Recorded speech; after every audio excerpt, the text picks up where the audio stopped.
әлеуметтік желілерде сізді көп сынап жатады ғой, сол жер мәселесіне келгенде мысалы деген сияқты. Атың не сен? Мәди. Былай.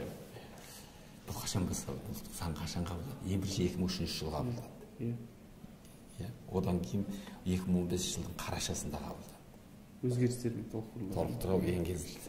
Енді сол қабылданған мәселеге байланысты қабылданған кезде қайда қалдыңыздар? Арада жарты жыл өтті. Қабылдағанда түйме басқан адамдар өздері мәселе көтеріп жатыр. Ол жерде мен есімде жоқ, білесіздер.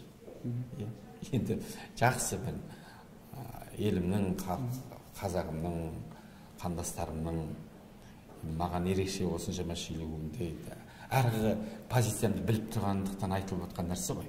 Мен оған түсіністікпен қараймын. Біреу ренжіп жатыр, біреу ұрсып жатыр, біреу жалынып жатыр, біреу басқа қалып жатыр. Бірақ ол нәрсенің бәріне бейтарап қарап жатқан жеріміз жоқ қой. Сосын ойлануға баса беріңіздер. Ол Абайдың сөзі бар, лап бергіш көт айналасы қайта ойлағыш дейді.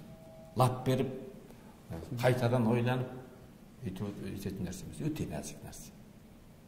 Жалпы сосын бір нәрсе бар. Халықтың талабы дейтін нәрсе біз үшін өте маңызды. Жақсы ма жігіттер? Жақсы, рахмет.